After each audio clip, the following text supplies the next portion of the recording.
When it comes to care for the seriously ill, difficulties arise for not only the patient, but also those trying to care for their loved ones. Samira-Beckwith of Hope Healthcare Services talks with us about making sure the caregivers are taken care of as well. Most people, when they are faced with taking care of a loved one, don't know what to expect, and they don't have the experience to take care of the person. They may be a banker, they may be involved in other different businesses. They're really smart people, but they've never taken care of someone who's seriously ill. And there's a lot to know, and there's a lot to learn. First, there's the emotional impact of having someone that you love being diagnosed with a serious illness or maybe even a terminal illness. And so you're emotionally impacted. I mean, when your heart hurts, it's hard to do anything. And at the same time, there's so much that needs to be done. Where do you call for a hospital bed? How do you get supplies? How do you move somebody who isn't able to take care of themselves? How do you move somebody in bed without hurting yourself? How do you do any of this type of care? And one thing that we've learned over the years is the fact that we can teach family members how to do a great deal of care. It's not required to be a nurse, it's not required to be a doctor.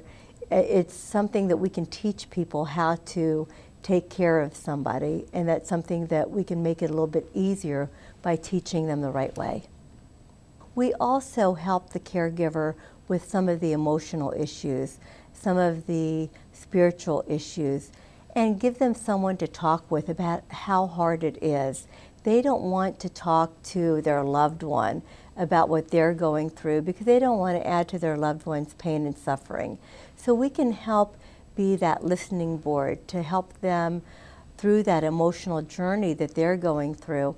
And we can also help them with some of the planning. For a man who has never had to learn how to fix a meal, or take the clothes to the dry cleaners, or for a woman who has never had to balance a checkbook. So there's also some practical aspects to caregiving that we can help people learn about and help them with those skills that they need.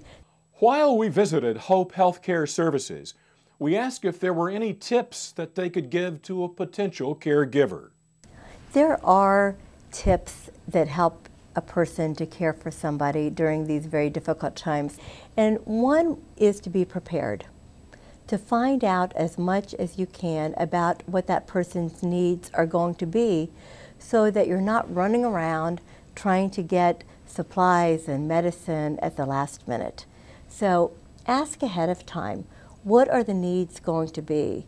And then be able to have the supplies and the medicine and the other equipment on hand so that you're not running around trying to find everything last minute. And also then planning time in your schedule. Another tip, to have a schedule. And in that schedule, it's really important for a caregiver to schedule time for themselves. If they don't take care of themselves, they can't take care of their loved one. And if you think about it, on the plane, we've all heard that announcement, the oxygen mask will drop down if you're traveling with a child or somebody that needs your help.